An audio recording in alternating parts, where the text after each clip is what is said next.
அன்பான உறவுகளுக்கு வணக்கம் மக்களே. இந்த பதிவு யாருக்காக அப்படின்னு பார்த்தீங்கன்னா, நம்ம தளபதி சிஎம் சாருக்காக தான் இந்த பதிவு.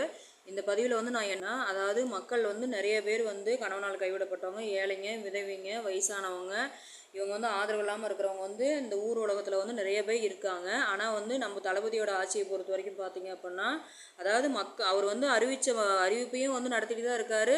மக்களோட கோரிக்கையும் அவர் வந்து நிறைவேற்றிட்டு தான் இருக்கிறாரு. அதே மாதிரி என்னோட கோரிக்கையும் வந்து நம்ம தளபதி ஐயாட்ட போகணும். அதுக்கு வந்து மக்களே நீங்கள் வந்து உங்களோட சப்போர்ட் எனக்கு பண்ணுங்கள். என்னோட கருத்துக்கள் கரெக்டாக இருந்தது அப்படின்னா நீங்களும் கமெண்ட் பண்ணுங்கள். கமெண்ட் பண்ணிங்கன்னா மட்டும்தான் அது வந்து மக்கள் வந்து நம்ம தளபதி ஐயாட்ட கொண்டு போய் சேர்ப்பாங்க. இதில் வந்து நான் என்ன சொல்ல போகிறேன்னு பார்த்தீங்கன்னா, இப்போ நான் வந்து பார்த்தீங்கன்னா எங்கள் வீட்டுக்கார் இல்லை. எங்கள் வீட்டுக்காரர் தவறி பார்த்தீங்கன்னா இப்போ 4 வருஷம் ஆயிடுச்சு. இப்போ எனக்கு பையன் ஒன்று பொண்ணு ஒன்று. இப்போ அவங்கள படிக்க வைக்கிறதுக்கு நானும் கஷ்டப்பட்டுட்டு தான் இருக்கேன். ஏன்னா வந்து இன்றைக்கி 3 வேளை சாப்பாடே சரியாக சாப்பிட முடியல. அப்படிங்கிறப்ப பிள்ளைங்களை எங்கேருந்து படிக்க வைக்கிறது, கஷ்டப்பட்டு தான் எல்லாம் படிக்க வச்சுட்ருக்காங்க. அதே மாதிரி பார்த்தீங்க அப்படின்னா என் பேரில் நிலமோ வீடோ எதுவுமே கிடையாது. அதே மாதிரி எங்கள் வீட்டுக்கார பேர்லேயும் எதுவுமே கிடையாது. இன்றைக்கி மாதம் வாடகை அப்படின்னு பார்த்தீங்கன்னா எப்படியுமே ஒரு இடத்துக்கு போனால் 4000 5000 இல்லாமல் நம்ம பார்க்க முடியல. அதே மாதிரி பார்த்தீங்கன்னா விலைவாசி ஏறி போச்சு. ஒரு நல்ல சௌரியமான இடம் பார்க்கணும் அப்படின்னா எப்படி ஒரு 4000 5000 இல்லாமல் நம்ம பார்க்க முடியாது. ஏன்னா வேலைக்கும் போகணும் அப்படிங்கிற பட்சத்துக்கு நம்ம தண்ணி வர இடமா தான் பார்க்க முடியும். ஏன்னா நேரங்கட்ட நேரத்தில் தண்ணி வரும். நம்ம வீட்டில் இருக்க முடியாது, நம்ம வேலைக்கு போகிறோம்.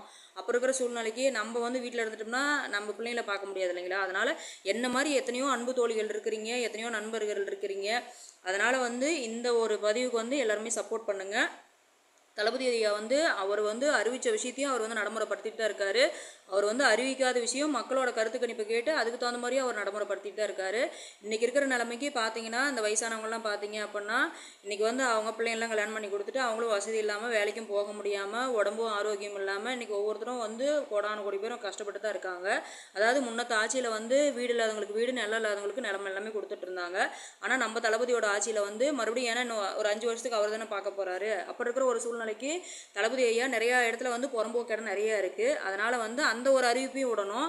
எல்லா அறிவிப்பையும் விட்டீங்க, உங்களுக்கு கோடான கோடி நான் நன்றி சொல்ல கடமைப்பட்டிருக்கேன். அதே மாதிரி பார்த்தீங்க அப்படின்னா நிறையா இடத்துல பார்த்தீங்கன்னா புறம்போக்கு நிலம் இருக்குது. எங்களுக்கு வந்து நிலமோ வீடோ கிடையாது. நான் என்னோட சம்பாதி மட்டும்தான் என் பிள்ளைங்களை கஷ்டப்பட்டு நான் படிக்க வச்சுட்டு இருக்கிறேன்.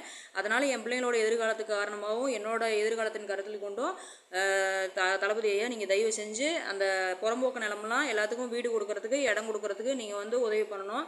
இந்த அன்பான வேண்டுகோள், இந்த அன்பு தோழியோட அன்பான வேண்டுகோள். இதை வந்து நீங்கள் வந்து சீக்கிரமாக இதுக்கு உண்டான முயற்சி நீங்கள் எடுக்கணுங்கிறத வந்து நான் தாழ்மையுடன் கேட்டுக்கொள்கிறேன். இது வாய்ப்பு கொடுத்த மக்களுக்கு நன்றி, வணக்கம்.